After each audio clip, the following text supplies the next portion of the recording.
ایمان والا بنایا ہے، ایمان کی وہاں بھی غیر اختیاری غیر کسبی دولت عطا فرمائی۔ تھوڑا سا پیچھے کرنا، غیر کسبی دولت ہم کو عطا فرمائی، اپنی قدرت اپنے فضل سے ایسی نعمت اور ایسی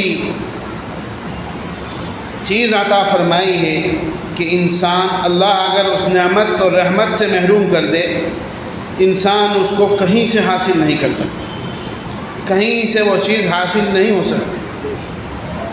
ذرا غور کریں، ایک ایک ایمان والا جس کو اللہ نے اپنے استغنا سے، اپنے فضل سے یہ کلمہ پڑھوا دیا، وہ اس چیز کو سوچے کہ اللہ رب العزت نے ہم کو کیا چیز عطا فرمائی ہے، اور اس کلمے کی برکت سے، اس ایمان کی برکت سے نہ جانے اللہ رب العزت نے کتنی مصیبتوں، کتنی ذلتوں، کتنی آفتوں اور کتنی الجھنوں سے ہم کو دور کر دیا۔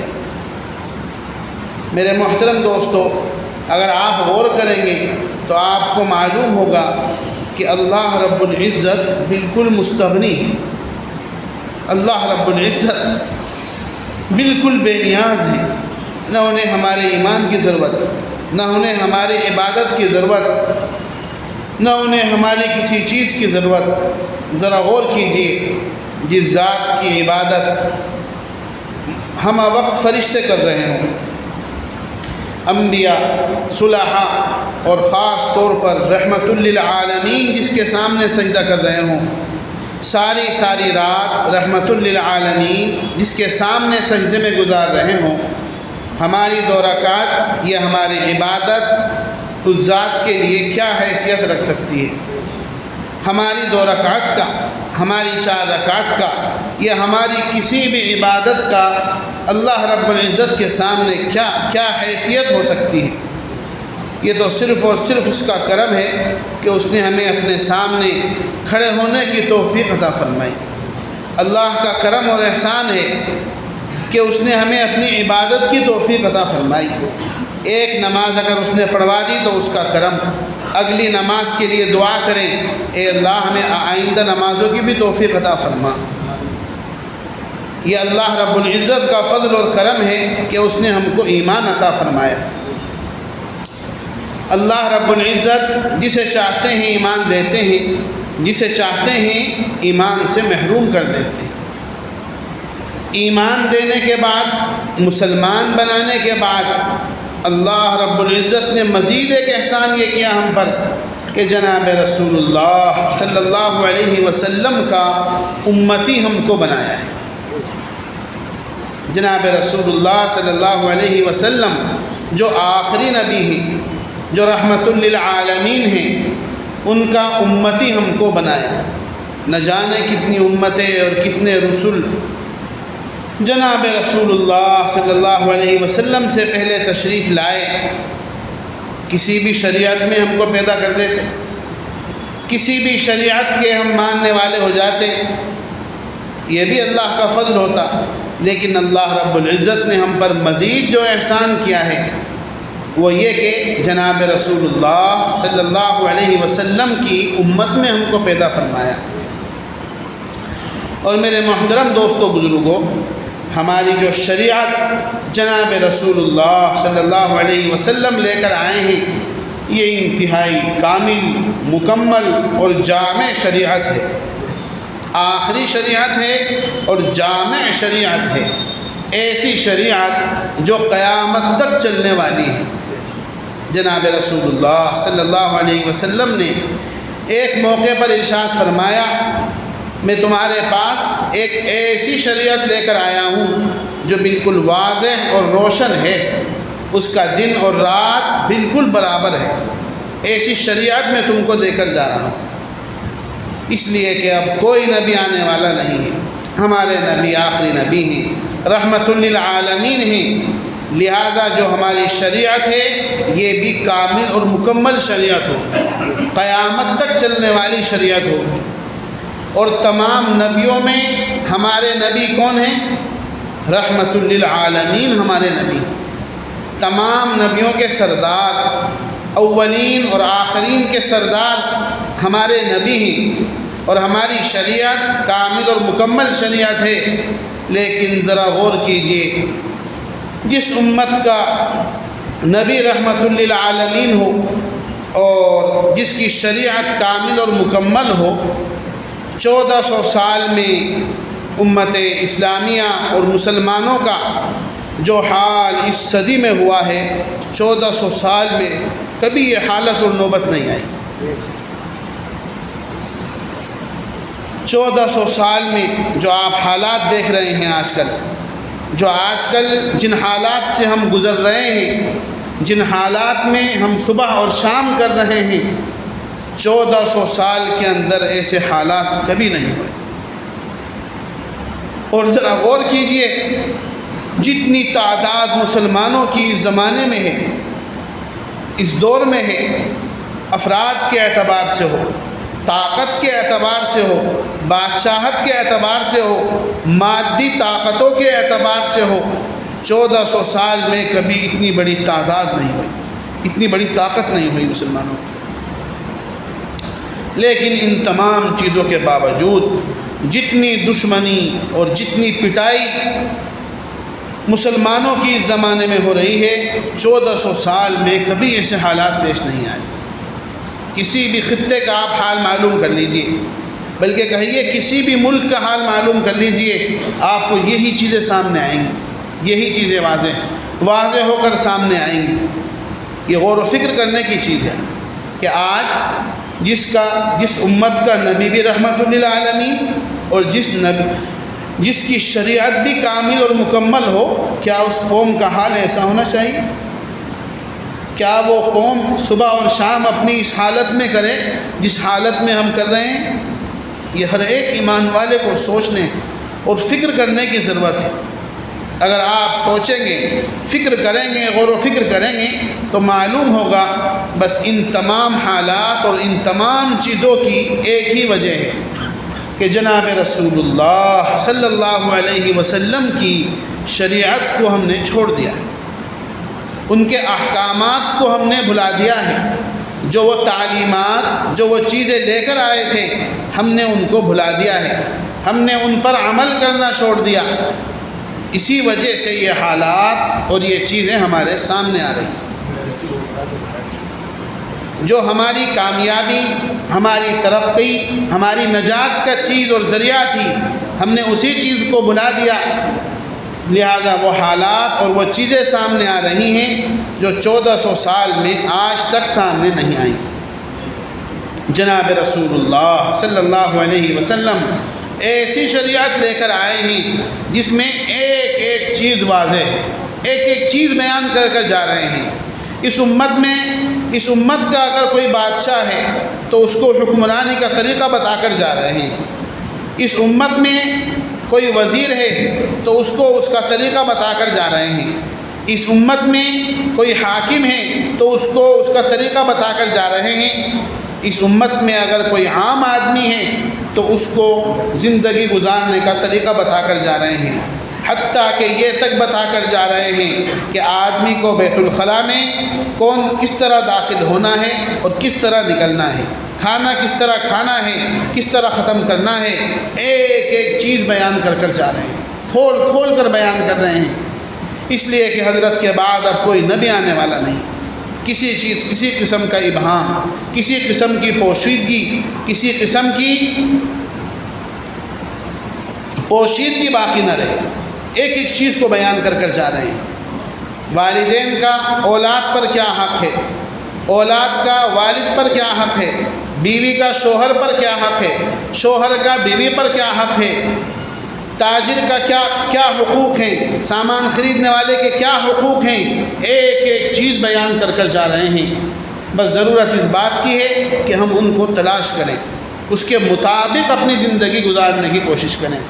حضرات صحابہ کرام رضوان اللہ علیہم اجمعین اس کا سچا نمونہ ہے۔ اس کا سچا نمونہ ہیں، جنہوں نے ایک ایک چیز کو تلاش کیا، ایک ایک چیز کی جستجو کی اور اس پر عمل کر دکھایا، اور آج 1400 سال بعد وہ تمام امت کے لیے، بلکہ یہ کہیے کہ قیامت تک آنے والی مسلمان اور نسلوں کے لیے وہ نمونہ بن کر گئے ہیں، ایسا عمل کر گئے ہیں وہی شریعت پر۔ حضرت مولانا سعید خان صاحب نور اللہ مرقدہ ارشاد فرمایا کرتے تھے کہ اللہ رب العزت نے یہ کہا جائے، فرمایا کرتے تھے کہ ہر قوم کی ترقی اس کی جدت کے اندر ہے، نئی تحقیقات ہوں، نیا ریسرچ ہو، نئی تحقیقات سامنے آئیں، نئی چیز سامنے آئیں، نئی چیز وجود میں آئیں تو وہ کیا کہلاتا ہے؟ ترقی یافتہ کہلاتا ہے، ترقی یافتہ زمانہ کہلائے گا، ترقی یافتہ چیزیں کہلائیں گی۔ لیکن یہ امت جتنی پیچھے جائے گی، جتنی اپنی زندگی کو صحابہ کرام رضوان اللہ علیہ مجمعین کے مطابق کرے گی، یہ امت اتنی ہی کامیاب کہلائے گی۔ جتنی پیچھے جائے گی اتنی ہی کامیاب کہلائے گی۔ ایسی شریعت ہم کو دے کر گئے، ایک ایک چیز بیان کر گئے ہیں۔ کعب ابن عجزہ ایک صحابی ہیں، حدیث نقل کرتے ہیں کہ جناب رسول اللہ صلی اللہ علیہ وسلم مسجد میں تشریف لائے، اور تشریف لانے کے بعد فرمایا احضر المنبر، قریب ہو جاؤ، ممبر کے قریب حاضر ہو جاؤ۔ چنانچہ حضرت ممبر پر چڑھے، پہلی سیڑھی پر پیر رکھا، ارشاد فرمایا آمین، دوسری سیڑھی پر پیر رکھا، ارشاد فرمایا آمین، تیسری سیڑھی پر پیر رکھا، ارشاد فرمایا آمین۔ کعب ابن عجزہ فرماتے ہیں کہ بڑا مؤثر بیان حضرت نے فرمایا، واعظ و نصیحت فرمائی۔ واعظ و نصیحت فرما کر جب حضرت فارغ ہو کر نیچے تشریف لائے، ہم نے عرض کیا کہ یا رسول اللہ، آج ہم نے آپ سے ایک نئی چیز سنی ہے جو آج تک ہم نے نہیں سنی، ایک نئی چیز دیکھی ہے ہم نے جو آج تک نہیں دیکھی، ہمیں اس کی وجہ بتائیے، کیا چیز تھی وہ؟ جب آپ پہلے ممبر پر چڑھنا شروع ہوئے، پہلی سیڑھی پر آپ نے پیر رکھا، ارشاد تو آپ نے آمین کہا۔ اب ہم نے آمین کی آواز تو سنی ہے، لیکن کس چیز پر آمین کہا، کس دعا پر آمین کہا، وہ دعا ہم کو نہیں ہے، وہ اس کی آواز ہم کو نہیں آئی، وہ نہیں ہم نے سنا۔ جناب رسول اللہ صلی اللہ علیہ وسلم نے ارشاد فرمایا کہ دیکھو جبرائیل امین تشریف لائے تھے، اور انہوں نے 3 بددعائیں دی، 3 بددعائیں انہوں نے دی، جن بددعاؤں پر میں نے آمین کہا ہے۔ 3 بددعائیں دے کر جبرائیل امین گئے ہیں، ان بددعاؤں پر میں نے آمین کہا۔ جب میں نے پہلی سیڑھی پر پیر رکھا تو انہوں نے بددعا دی کہ ہلاک اور برباد ہو جائے وہ شخص، ہلاک اور برباد ہو جائے وہ شخص جو اپنے بوڑھے والدین کو پائے اور اللہ رب العزت سے اپنی مغفرت نہ کروائے۔ کسی انسان کو بوڑھے والدین میسر ہو جائیں، اس حال میں اس کی زندگی گزرے، اللہ والدین کو عمر دے دے اور اولاد کو عمر مل جائے، بوڑھے والدین کو وہ گھر میں پائے اور ان کو پانے کے بعد ان کی ایسی خدمت نہ کرے جو اس کو جنت میں داخل کر دے، ہلاک ہو جائے، دور ہو جائے، ہلاک اور برباد ہو جائے وہ آدمی جو بوڑھے والدین کو پائے اور اپنی مغفرت نہ کرائے۔ بوڑھے والدین اللہ رب العزت کی سراپا رحمت ہوتے ہیں، سراپا عزت، سراپا رحمت ہوتے ہیں۔ گھر میں بوڑھے والدین، وہ والدین جو اولاد کو چلنا سکھاتے ہیں، اولاد کو ہاتھ پکڑ کر باہر لانا سکھاتے ہیں گھر سے، اولاد کے منہ میں لقمہ دے کر اس کی پرورش کرتے ہیں،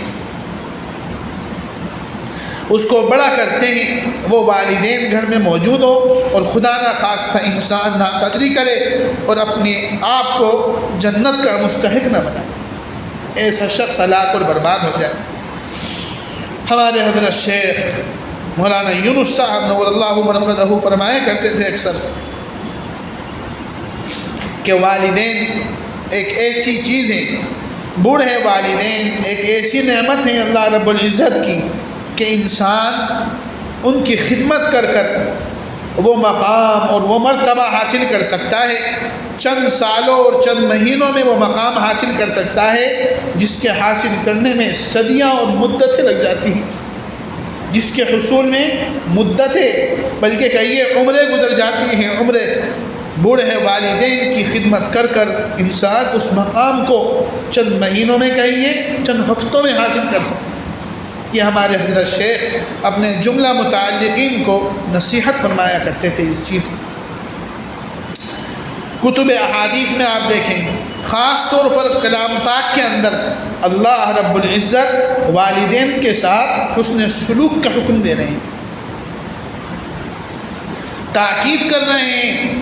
قرآن شریف کے اندر وَقُلْ رَبِّ ارْحَمْهُمَا كَمَا رَبَّيَانِي صَغِيرًا وَلَا تَقُلْ لَهُمَا أُفٍّ وَلَا تَنْهَرْهُمَا وَقُلْ لَهُمَا قَوْلًا كَرِيمًا وَلَا تَقُلْ لَهُمَا أُفٍّ، اپنے والدین کو اف تک بھی نہ کہو۔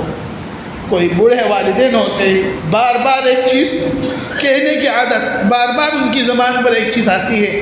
نوجوان اولاد ہوتی ہے، بہت سے مسائل، بہت سے بکھیڑے طبیعت میں لگے ہوئے ہوتے ہیں، جلدی سے جھڑک کر چلے گئے، انہیں کچھ کہہ کر چلے گئے، انہیں جواب دے کر چلے گئے، تو قرآن اس سے منع کر رہا ہے کہ بوڑھے والدین کو اف تک بھی نہ کرو۔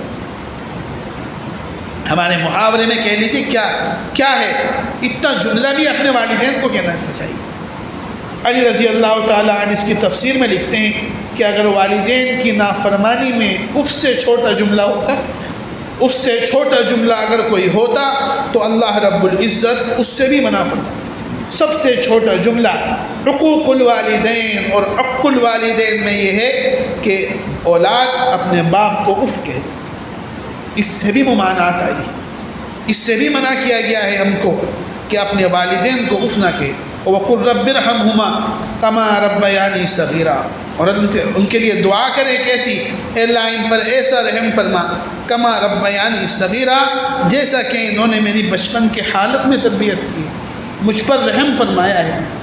میرے محترم دوستو بزرگوں، والدین کی زندگی، والدین کی اولاد پر شفقت صفحات نہیں، کتابیں اگر لکھی جائیں تو تب بھی ان کے احسانات پورے نہ ہوں۔ اللہ رب العزت نے اس جملے میں نہ جانے کیا کیا بیان کر دیا۔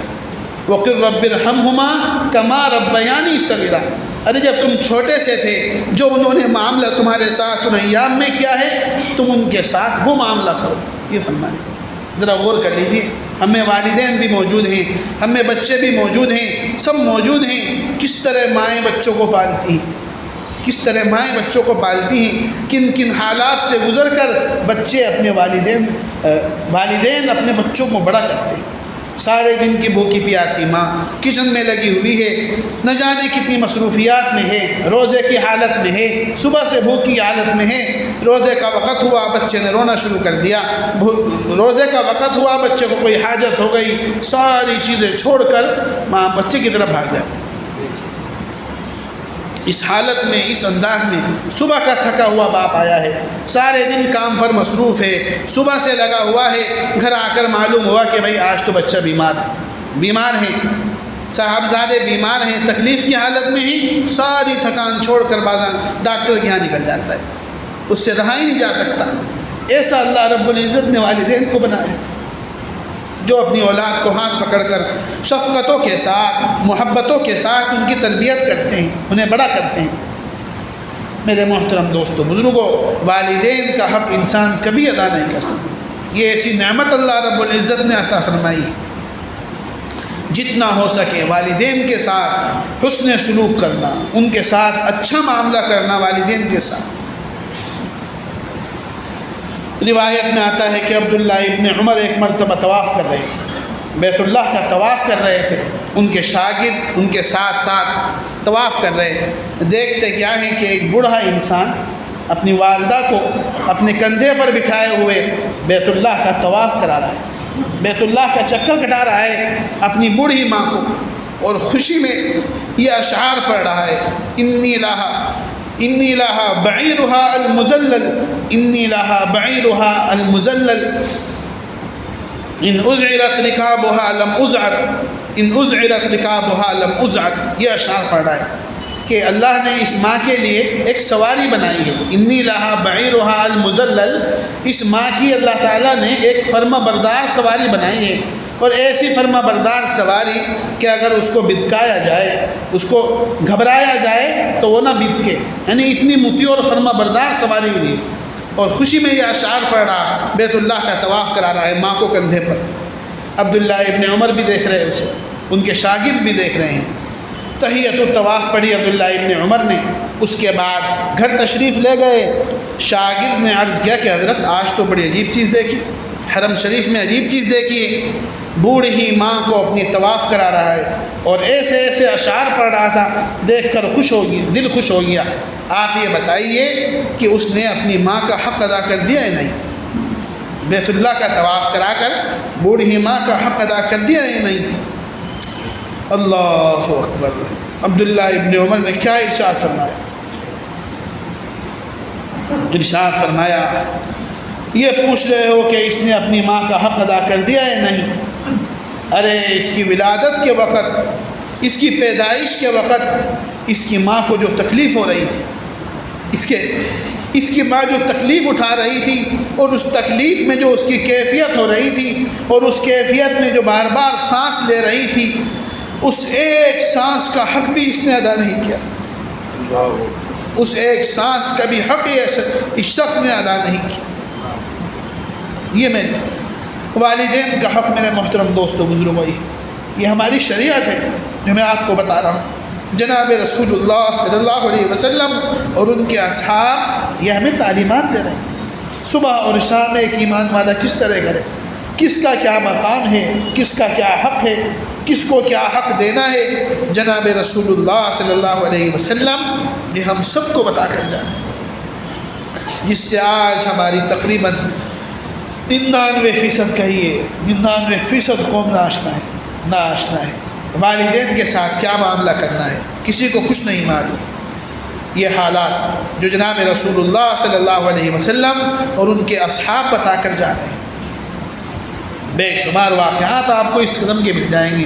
ابو ہریرہ رضی اللہ تعالیٰ عنہ کے متعلق آتا ہے، سید المحدثین، امام المحدثین، 5374، کتنا ہی بڑا محدث ہو جائے ابو ہریرہ سے آگے نہیں ہو سکتا۔ سب سے زیادہ روایات ابو ہریرہ رضی اللہ تعالیٰ عنہ کی، سب سے بڑا احسان روایات میں ابو ہریرہ رضی اللہ تعالیٰ عنہ کا اس امت پر ہے۔ 5374 روایات ابو ہریرہ نے جناب رسول اللہ صلی اللہ علیہ وسلم سے روایت کی۔ یہ کہیے 5374 روایات ان کی موجود ہیں، اتنا بڑا۔ جب گھر سے باہر تشریف لے جایا کرتے تھے، امیر بن گئے تھے، امیر بننے کے بعد جب گھر سے تشریف لے جاتے تو اپنی ماں کو زور سے سلام کر کر جاتے اور کہتے، السلام علیکہ یا امتا کما ربیتنی صغیرہ، سلامتی ہو اس ماں پر جس نے ابو ہریرہ کی بچپن میں پرورش کری، جس نے ابو ہریرہ کی بچپن میں پرورش کری ہے، اس ماں کو سلام ہو۔ یہ کہہ کر گھر سے باہر تشریف لے جاتے، اور ان کی والدہ جواب میں کہا کرتی تھی، وعلیک السلام کما بررتنی کبیرہ، سلامتی ہو اس شخص پر جس نے بڑھاپے میں اس کو بری کر دیا ہے۔ سید المحدثین، یہ سب تعلیمات ہیں میرے محترم دوستو بزرگوں، حضرات صحابہ کرام کی تعلیمات ہیں جو ہماری زندگیوں میں آنی چاہیے، جن کو ہمیں اختیار کرنا چاہیے۔ اس طرح یہ حضرات اپنے والدین کے ساتھ معاملہ کیا کرتے تھے۔ بڑے بڑے محدثین، بڑے بڑے صحابہ کرام، فقی ابو اللیث سمرقندی اپنی کتاب میں لکھتے ہیں کہ انسان کوئی گناہ کرے، انسان سے کسی بھی گناہ کا صدور ہو جائے، اللہ رب العزت کو اختیار ہے، چاہے اس کو معاف کر دیں، چاہے اس کو سزا دیں، سب کچھ ان کو اختیار ہے، جیسا چاہے اس کے ساتھ معاملہ کر دیں، لیکن حق الوالدین، والدین کے ساتھ برائی کرنا، ان کی حق تلفی کرنا، ان کے ساتھ برائی کا معاملہ کرنا، جب تک اپنی اولاد سے وہ چیز نہیں دیکھ لے گا اس کی موت نہیں آ سکتی۔ جیسا معاملہ اپنے والدین کے ساتھ کر رہا ہے، اس ادھار کو اپنی اولاد سے ادا کروائے گا، وہ معاملہ اس کی اولاد اس کے ساتھ ادا کرے گی، اس قرض کو اس کی اولاد چکائے گی، تب جا کر اس کی وفات ہوگی، تب جا کر دنیا سے وہ رخصت ہوگا۔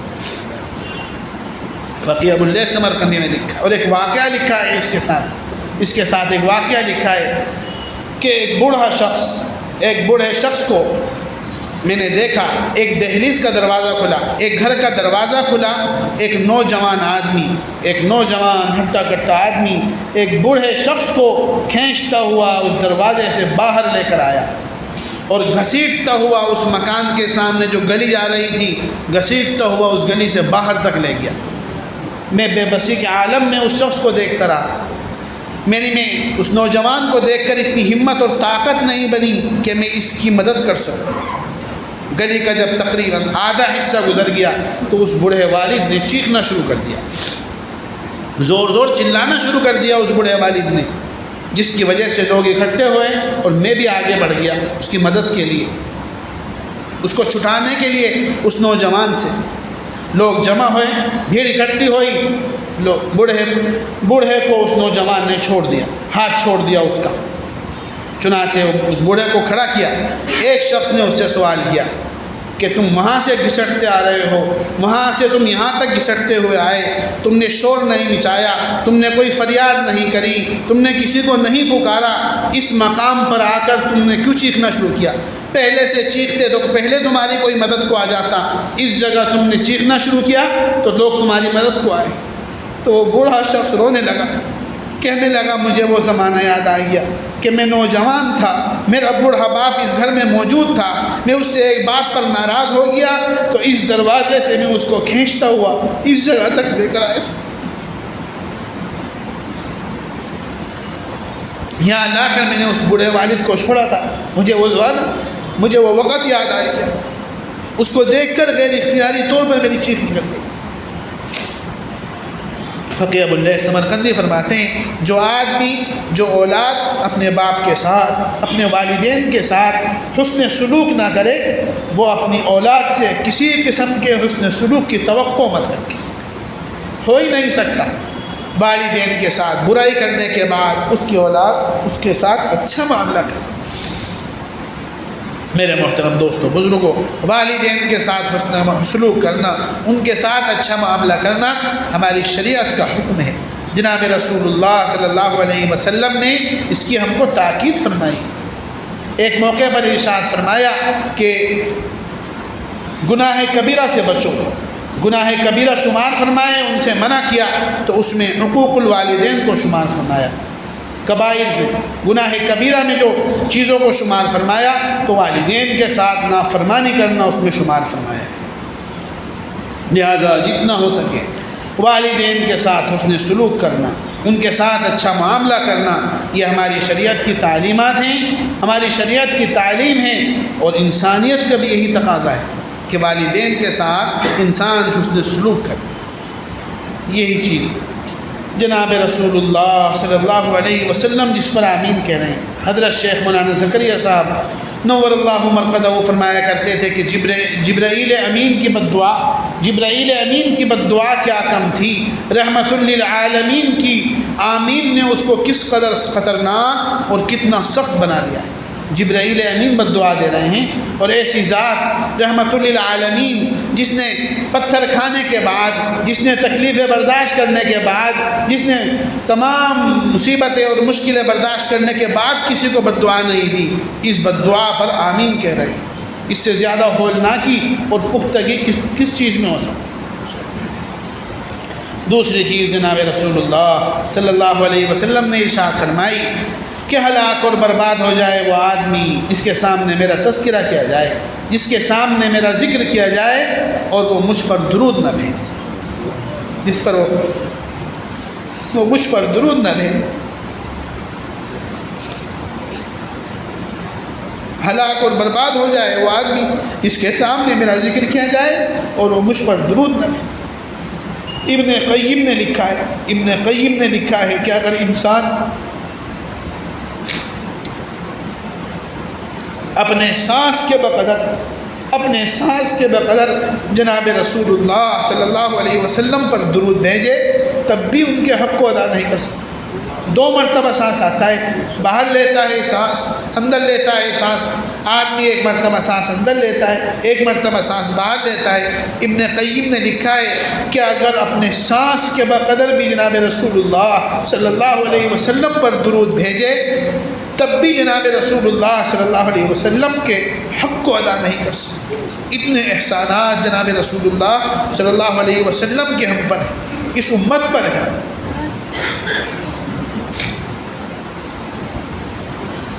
اللہ رب العزت جناب رسول اللہ صلی اللہ علیہ وسلم پر درود بھیجنے والوں کو دنیاوی آفات سے بھی محفوظ رکھتے ہیں اور اخروی آفات سے بھی محفوظ رکھتے ہیں۔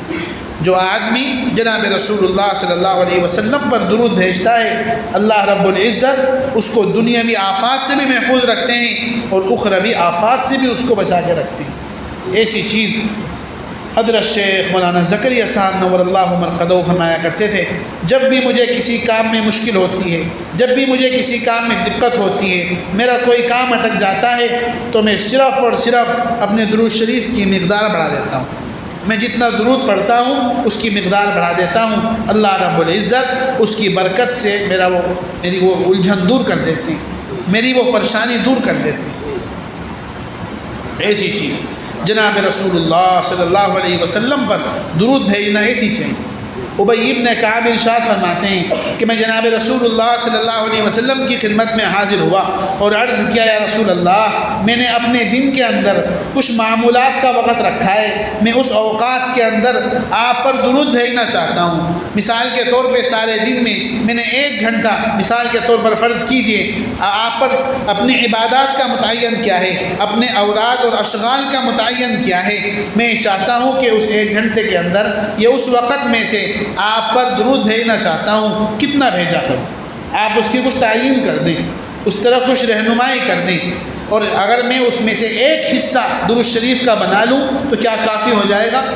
جناب رسول اللہ صلی اللہ علیہ وسلم نے فرمایا کہ اگر تم اس میں اور اضافہ کر لو تو بہتر ہے۔ میں نے عرض کیا، یا رسول اللہ، آدھا حصہ اس کا درود شریف کا کر لوں؟ آپ نے فرمایا کہ بہتر ہے، آدھا بھی بہتر ہے، لیکن اگر تم اس میں اور اضافہ کر دو تو اور اچھا ہے۔ کہنے لگے، یا رسول اللہ، میں اپنے اس وقت کے تہائی حصے کو صرف درود شریف میں لگا دوں، کیا یہ کافی ہے؟ آپ نے فرمایا کافی ہے، لیکن اگر تم اس میں اور اضافہ کر دو تو تمہارے لیے بہتر ہے۔ کہنے لگے، یا رسول اللہ، اب تو بس میں سارے وقت میں درود شریف ہی پڑھا کروں گا، آپ پر درود بھیجا کروں گا۔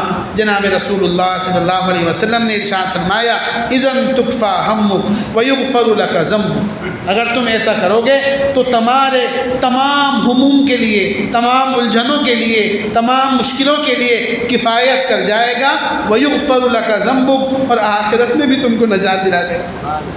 دنیاوی الجھنیں بھی اس سے دور ہو جائیں گی اور اخروی الجھنیں بھی اس کے ذریعے دور ہو جائیں گی۔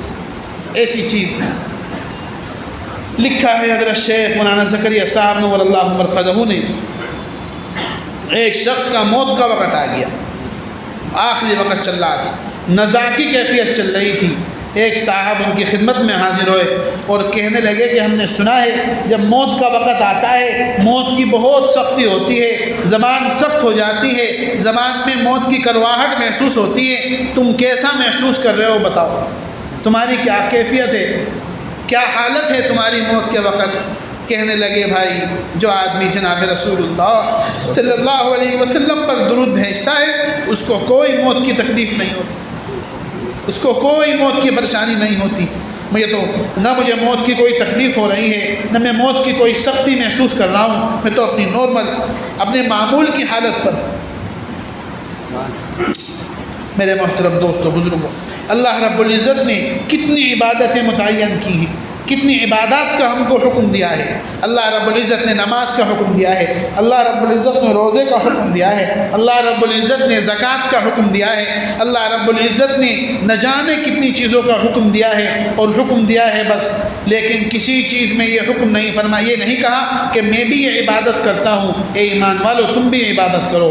لیکن جب جناب رسول اللہ صلی اللہ علیہ وسلم پر درود کا تذکرہ آیا، ان پر رحمتیں بھیجنے کا تذکرہ آیا، تو ارشاد فرمایا، اے ایمان والو، ان اللہ و ملائکتہ یصلون علی النبی، اللہ اور اس کے فرشتے، ان اللہ و ملائکتہ، اللہ رحمتیں بھیجتے ہیں اپنے رسول پر، فرشتے تسبیحات بھیجتے ہیں، صلوات بھیجتے ہیں نبی اپنے رسول پر، فرشتے بھی صلوات بھیجتے ہیں اپنے نبی پر۔ اے ایمان والو تم بھی درود بھیجا کرو۔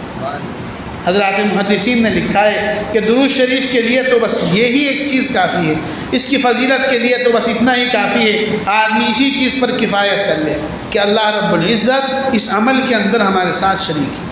میرے محترم دوستو بزرگوں، کوئی ایمان والا حج کرے، اپنے مال خرچ کرتا ہے، وقت خرچ کرتا ہے، نہ جانے کیا کیا کتنی دقتیں اور دشواریاں پیش آتی ہیں، یا اپنے مال سے زکوٰۃ ادا کرے، یا اللہ تعالیٰ کی عبادت میں اپنے وقت کو صرف کرے، عبادت کرنے کے بعد یقینی طور پر وہ یہ کہنے لگے کہ جو میں نے یہ عبادت کی ہے اس کو اللہ رب العزت نے قبول کر لیا، یا یہ عبادت میری مقبول ہو گئی، تو حضرات علماء کرام نے اس سے منع کیا ہے۔ یہ ایک ایسی چیز ہے جس کا آخرت میں اللہ رب العزت فیصلہ فرمائیں گے۔ ایمان والے کی نیت کو دیکھیں گے، اس نے نیت کس طرح کی ہے، اس کی نیت درست ہے تب اس کا حج قبول ہوگا۔ مالدار نے مال خرچ کیا ہے، اللہ رب العزت آخرت میں اس کی نیت کو دیکھیں گے، نیت اگر درست ہوگی تب اس کا مال اللہ کے راہ میں خرچ کیا ہوا قبول ہوگا۔ تمام عبادات کا یہی حکم ہے کہ اللہ رب العزت آخرت میں اس کی نیت کو دیکھیں گے، پھر فیصلہ فرمائیں گے۔ لیکن جناب رسول اللہ صلی اللہ علیہ وسلم پر درود بھیجنا، لکھا ہے علماء کرام نے، ایک مرتبہ درود بھیجنے کے بعد کوئی آدمی دعویٰ کرے کہ جو میں نے درود بھیجا ہے یہ عبادت کی ہے، اللہ رب العزت نے اس کو قبول کر لیا، تو اس کا یہ دعویٰ کرنا درست ہے۔ درود پڑھنے کے ساتھ ساتھ قبول ہو جاتا ہے۔ ذرا غور کیجئے، ہم میں کون آدمی ایسا ہے جس کو درود شریف پڑھنے میں نعوذ باللہ پریشانی ہو، جس کو درود شریف پڑھنے میں دقت ہو؟ دکان پر بیٹھے ہوئے ہیں، ہماری مائیں بہنیں گھر میں کسی کام میں لگی ہوئی ہیں، ہم کسی کام سے جا رہے ہیں، کہیں سے واپس لوٹ رہے ہیں، یا اپنی تجارتی دکان پر بیٹھے ہوئے ہیں، ہمارے اعضاء اور جوارح تجارتی کام میں مصروف ہیں۔ اگر ہم اپنی زبان سے جناب رسول اللہ صلی اللہ علیہ وسلم پر ان اوقات میں درود بھیجتے رہیں، ان اوقات میں جناب رسول اللہ صلی اللہ علیہ وسلم پر درود پڑھتے رہیں، آخرت میں جب نامہ اعمال ہمارے ہاتھ میں پہنچے گا، یہ تمام وقت جو ہم نے اپنی دکان پر بیٹھ کر گزارا ہے، دنیاوی کمائی میں گزارا ہے، آخرت کی کھیتی کے اندر لکھا ہوا ہوگا۔ اللہ رب العزت اس تمام وقت کو ایک مقبول عبادت میں لکھیں گے، مقبول عبادت کے اندر لکھا جائے گا یہ وقت اس کا۔ دیکھیے کتنی آسانی، اللہ نے جنت کمانا کتنا آسان بنایا ہے، جنت سنوارنا کتنا آسان بنایا ہے۔ بس تھوڑی سی ضرورت ہے توجہ کی، دھیان کی، ہمیں استحضار رہے، آخرت کا استحضار رہے، مرنے کا استحضار رہے، آخرت کے مراحل کا استحضار رہے، آخرت کے ٹھکانے کا استحضار رہے۔ نہ جانے انسان کیا کیا تیاری کر سکتا ہے آخرت کے لیے، نہ جانے کیا کیا تیاری کر سکتا ہے۔ تو اللہ رب العزت نے ہمیں ایسی ایسی نعمتیں عطا فرمائی، ایسی ایسی چیزیں ہم کو دی۔ کثرت سے درود پڑھا کریں، کثرت سے۔ ہمارے پیر صاحب حضرت مولانا طلحہ صاحب نور اللہ مرقدہ روزانہ 10,000 مرتبہ درود پڑھا کرتے تھے، 10,000 مرتبہ۔ اور خود فضائل درود شریف میں حضرت شیخ نے بے شمار محدثین کا تذکرہ لکھا ہے جو ایک دن میں 1.25 مرتبہ درود پڑھا کرتے تھے، 1.25 مرتبہ۔ جو آدمی ایک مرتبہ درود پڑھتا ہے اللہ تعالیٰ اس پر 10 رحمتیں نازل کرتے ہیں۔ جو 10 لاکھ مرتبہ 10,000 مرتبہ درود پڑھے گا، یہ 1,000 مرتبہ درود پڑھے گا، یہ کہیے ایک ہی تسبیح اگر پڑھ لے کتنی تعداد ہو جائے گی اللہ کی رحمت۔ ساری امت پریشان ہے، ایک ایک ایمان والا پریشانی میں بھٹک رہا ہے، نہ جانے کہاں کہاں ٹھوکریں کھا رہا ہے۔ بس اس کی وجہ یہی ہے وہ اپنی اصل منزل ہی سے ہٹ گیا ہے، اپنی اصل منزل ہی کو بھول گیا کہ اس کو راحت کہاں سے ملے گی، اس کو سکون کہاں سے ملے گا۔ اللہ رب العزت درود شریف پڑھنے کی برکت سے دنیاوی امور بھی آسان فرماتے ہیں اور اخروی مراحل بھی آسان فرماتے ہیں۔ واقعہ لکھا ہے سفیان ثوری کا، بیت اللہ کا طواف کر رہے تھے، ایک شخص کو دیکھا بیت اللہ کا طواف کر رہا ہے، ہر چکر کے اندر درود پڑھ رہا ہے، مستقل درود شریف پڑھ رہا ہے۔ بیت اللہ کا طواف کر رہا ہے، آدمی دعا بھی مانگے، تسبیحات بھی پڑھے، جو جی چاہے مانگ لے، لیکن وہ ساتھ کے ساتھ چکر میں فرماتے ہیں میں نے اس کو دیکھا کہ بیت اللہ کا طواف کر رہا اور ہر چکر کے اندر درود شریف پڑھ رہا ہے۔ میں نے اس کا طواف کے بعد ہاتھ پکڑ لیا کہ بھائی میں نے تمہیں تمام طواف میں دیکھا، تم نے ساتھ کے ساتھ چکر میں درود شریف پڑھا ہے، کوئی خاص وجہ اس کی کیوں پڑھا ہے؟ کہنے لگے تم کون ہو، میرے سے کیوں معلوم کر رہے ہو اس چیز کو؟ میں نے کہا کہ میں سفیان ثوری ہوں، سفیان ثوری ہوں، تمہارے سے معلوم کرنا چاہتا ہوں۔ وہ شخص کہنے لگا کہ اگر تو سفیان ثوری نہ ہوتا تو میں تجھے اس کی وجہ نہ بتاتا۔ بڑے محدث ہیں سفیان ثوری، بہت بڑے محدث ہیں. اگر تو سفیان ثوری نہ ہوتا میں تجھے اس کی وجہ نہ بتا. پھر اس نے ایک واقعہ بیان کیا کہ میں اپنے والد کے ساتھ حج کے لیے جا رہا تھا. حج سے واپسی پر میرے والد کا انتقال ہو گیا راستے میں. جب میں اس کے قریب پہنچا تو میں نے دیکھا کہ اس کا چہرہ، میرے والد کا چہرہ سیاہ ہو گیا ہے، کالا ہو گیا بالکل. میں گھبرا گیا، یا اللہ یہ کیا مصیبت، یہ کیا حالت ہو گئی میرے والد کی، بالکل چہرہ ہی سیاہ ہو گیا. اسی گھبراہٹ میں نے اپنے والد کا چہرہ ڈھکا اور ایک جگہ جا کر بیٹھ گیا. گھبراہٹ میں، پریشانی میں، کیا کروں اب. میری اسی پریشانی میں آنکھ لگ گئی. دیکھتا کیا ہوں، خواب میں ایک انتہائی حسین، جمیل، خوبصورت آدمی تشریف لائے. انہوں نے آنے کے بعد میرے والد کا چہرے پر سے کپڑا ہٹایا اور کپڑا ہٹانے کے بعد اپنا دست مبارک ان کے چہرے پر پھینک دیا. بس ان کا، میرے والد کے چہرے پر ان کا ہاتھ پھیرنا تھا. ان کا چہرہ، میرے والد کا چہرہ 14ویں کے چاند کی طرح چمکنے لگا، روشن ہو گیا بالکل. وہ ہاتھ پھیر کر واپس جانے لگے. میں لپک کر اٹھا اور ان کو پکڑ کر کہا بھائی کہاں جا رہے ہو، ذرا اپنا تعارف تو کراؤ. اتنا بڑا احسان میرے پر کیا ہے، میرے والد پر اتنا بڑا احسان کیا ہے، تم نے اپنا تعارف تو کرا کر جاؤ. کہنے لگے کہ تو کیا مجھے نہیں جانتا، تو میرے سے واقف نہیں. میں محمد الرسول اللہ ہوں اور آج تیرے والد کی مدد کے لیے آیا ہوں. آج تیرے والد کی مدد کے لیے آیا ہوں. تیرے والد کی صبح اور شام کیسی تھی یہ تو جان، تیرے والد کی صبح اور شام کیسی تھی یہ تو جانے. ہاں البتہ وہ مجھ پر کثرت سے درود بھیجا کرتا تھا. تیرا والد مجھ پر کثرت سے درود بھیجتا تھا، اور جو آدمی مجھ پر کثرت سے درود بھیجتا ہے میں اس کی مشکل کے وقت اس کی مدد کرنے کے لیے آتا ہوں. غور کیجیے میرے محترم دوستوں بزرگوں، ذرا سوچیے کس طرح اللہ رب العزت بڑے بڑے مراحل طے کر رہے ہیں، کس طرح بڑی بڑی گھاٹیاں صرف درود شریف کی برکت سے طے ہو رہی ہیں. جناب رسول اللہ صلی اللہ علیہ وسلم پر کثرت سے درود بھیجنا، جتنا ہو سکے درود بھیجنا. حضرت امام شافعی کے متعلق لکھا ہے، اتنے بڑے امام، اتنے بڑے محدث، اتنے بڑے فقیہ، ساری خوبیاں ان کے اندر. ان کے شاگرد نے وفات کے بعد دیکھا، بہت اچھی حالت میں پائے، بہت اچھی حالت حضرت کی. پوچھا حضرت کیا معاملہ ہوا آپ کے ساتھ، کیا معاملہ کیا اللہ تعالیٰ نے آپ کے ساتھ؟ فرمایا میرے ساتھ انتہائی اعزاز اور احترام کا معاملہ کیا گیا، مجھ کو جنت کے بالا خانوں میں داخل کر دیا گیا اور میرے ساتھ انتہائی اکرام اور احترام کا معاملہ فرمایا. شاگرد نے پوچھا حضرت کس وجہ سے، کس عمل کی وجہ سے یہ معاملہ ہوا ہے؟ فرمایا اس درود شریف کی وجہ سے جو میں نے اپنی کتاب الام کے مقدمے میں لکھا ہے. یہ سارا معاملہ میرے ساتھ جو تو دیکھ رہا ہے، اللہ رب العزت نے سارے مراحل جو میرے آسان کیے ہیں، مجھ کو جنت کے بالا خانوں میں پہنچا دیا، میرے ساتھ اکرام کا معاملہ فرمایا، ساری منزلیں میری آسان کر دی.